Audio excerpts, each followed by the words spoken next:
how are you? Welcome to my channel. Today we are going to talk about how to stand out in a crowded market. I'm sure you have noticed since COVID that online marketing is suddenly everyone's best friend. And so there are more ads, there are more people creating content, and it's getting a little bit harder, actually a lot harder to stand out online. So how do you do that?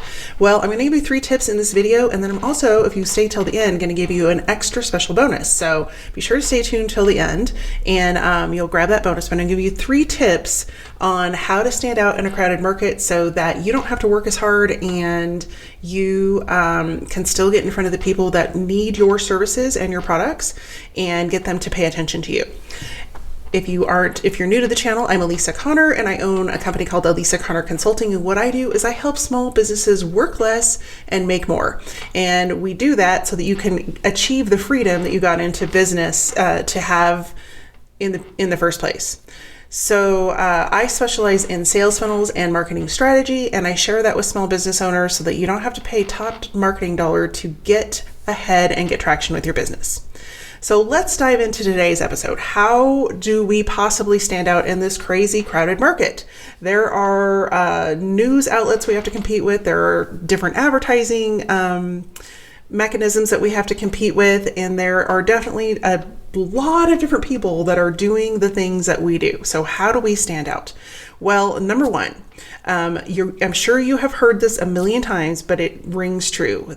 The riches are in the niches. So as soon as you can niche down into a specific area, you're going to get more traction. So whether that is if you're a hairstylist and you want to niche into, say, specifically working with people that have curly hair, you're going to get a lot more traction than just a hairstylist who does everyone's hair. Now, does that mean when you niche down into a specific arena that you can only help people that have curly hair? Absolutely not. You're still going to have clients that have straight hair, that have color needs, that, all the different things that go into a hair salon.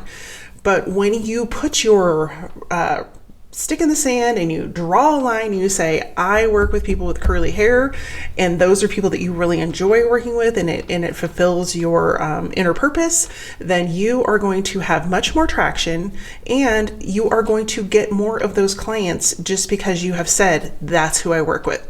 And you will find that a lot of people online right now are just saying, yeah, I'll just work with anybody. And I remember going to networking events, and it was, and I've been doing this a long time, and when I first started, went to a lot of different networking events. And I'd go up, and the first thing you do is say, hey, what do you do? And they're like, oh, I do this and this and this and this and this and this. And finally, you're just like, I don't really know what that person does. And so what is the likelihood that somebody's going to remember who you are and what you do and tell someone else about it? Because a lot of times referrals will come not from the person you're talking to, but from someone they know. Or they may first come from the person you're talking to, but then it makes them easier for them to refer you to other people once they've done business with you. So tip number 1 is to niche down. And tip number 2 is after you've niched down, you have the ability to personalize your experience for your future customers. Now, personalized marketing is going to become critical in the future. And the reason is that, we've been in this online game for quite a while now. I'm saying maybe 15, almost 20 years. And if you haven't jumped on board with that online marketing, don't beat yourself up. And it's not too late. Those are my 2 pieces of advice. But it is going to be important that you learn to take the way you would personalize a relationship offline, online. And so what does that look like? Well, one of my favorite ways to personalize an online relationship is through email marketing.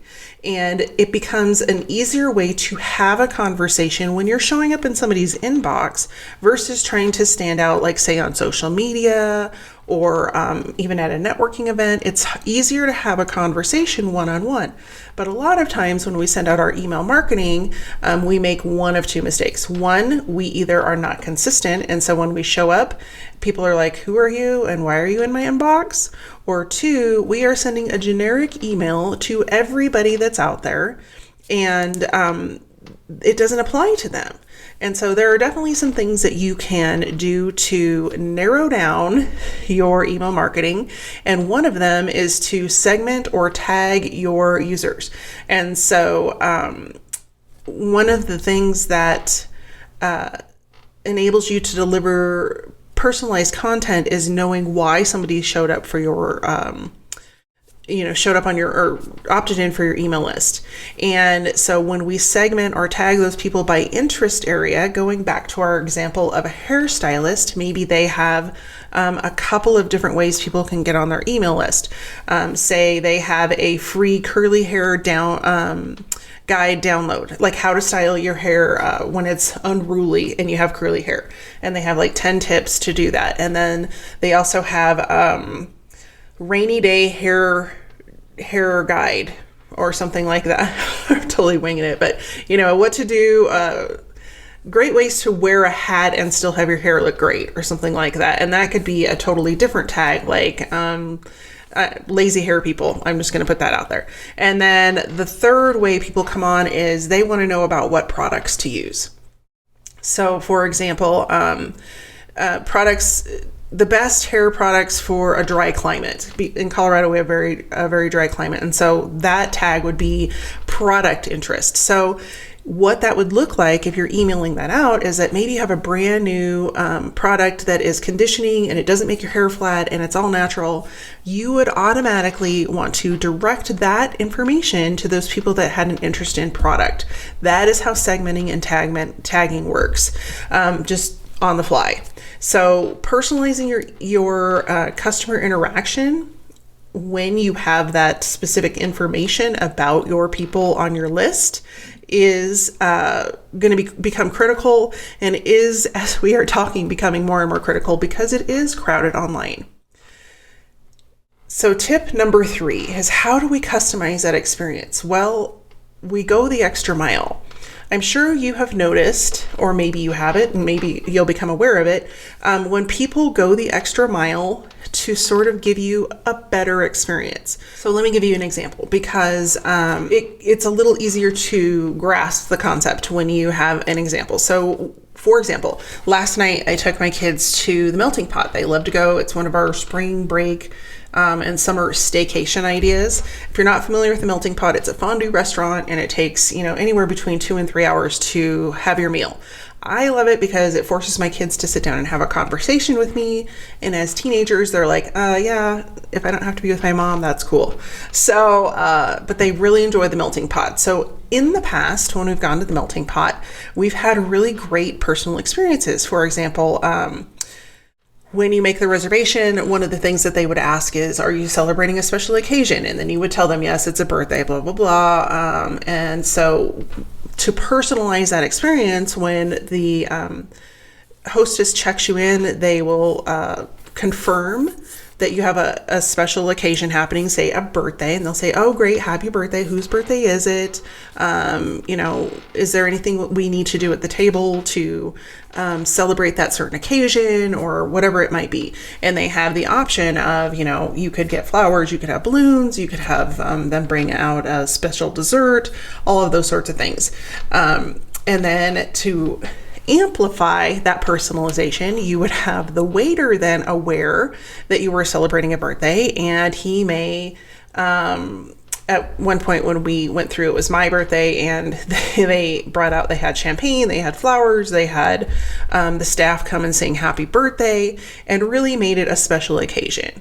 Whereas last night we went, and it was a good experience, but it was definitely wasn't personalized. They didn't ask us why we were there. They didn't ask us if there was a reason we were celebrating. It was okay service. And I think part of that is based on the timing. Like, we went a little later in the day, and it was a Tuesday. And I think when you have a restaurant, they put their A game players on for the weekend, because that is really their biggest time for sales and for upsales and all that sort of stuff.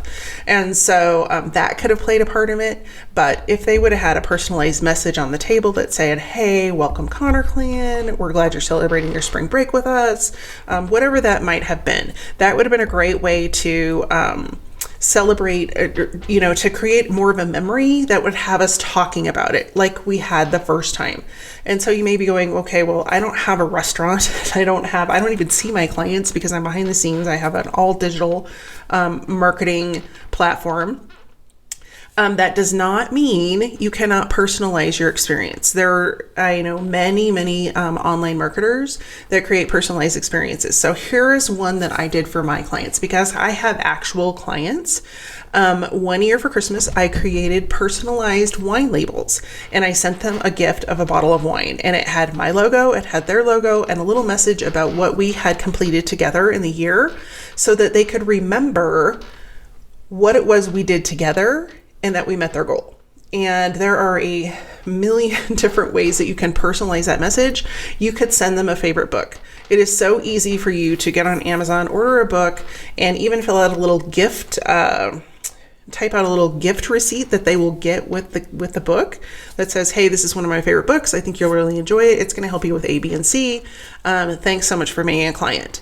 So that is one way you can do it if you have digital products that you actually work one-on-one with people. Now, say you have a course or you have an online program and you have a lot of people in that course. It could be as simple as sending a direct message to that person, finding out a little bit more about them and making a note of it in your CRM. If you don't have a CRM, I highly recommend you get one because it's a great place to store information. Insightly is a great one. Active Campaign has a great CRM manager in it. And then, if you want something a little bit more robust, you might look at something like Salesforce. So when you put those notes in there, you can remember, and you can even just, I like Active Campaigns because it's already my email list. And I can just put a little note in there as I learn about people. When you send a direct message that calls them out on something that they've done well, that they have excelled at, or that maybe they asked a really great question, you're starting to build that personalized relationship and create a rapport with them as if you were in person with them. And it can be as simple as just getting to know them and asking some more questions about their specific business and about what they're doing that they might need help with.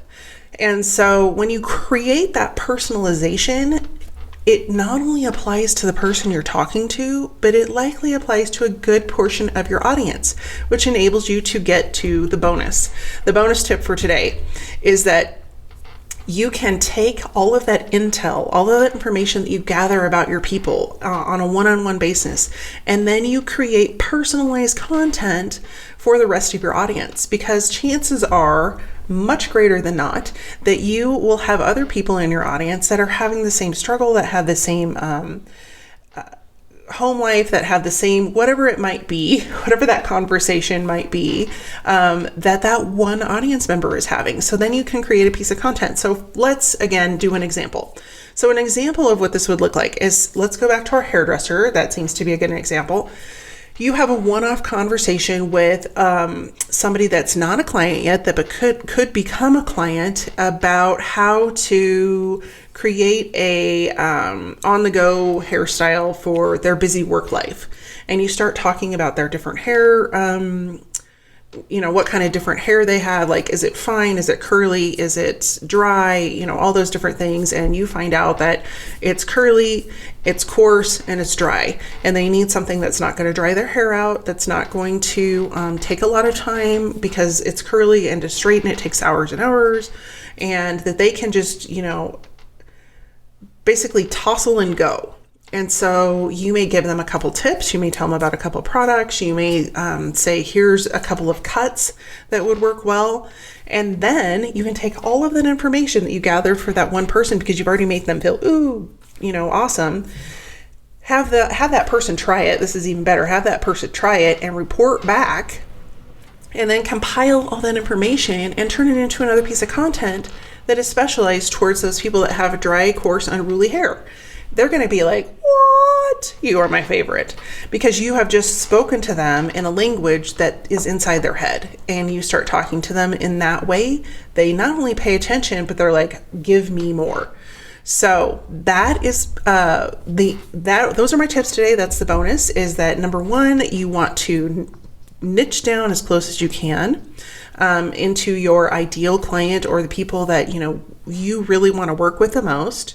Number 2 is to start creating a customized approach to your email by segmenting and tagging your email subscribers so you can deliver the content to them that they want and stay in front of them in a captive way. And number 3 is to start personalizing the experience for everybody in your audience. And that doesn't mean go out and try to create pieces of content for every single person, but pick a few people that have engaged already, that are interested in what you do, and personalize that content.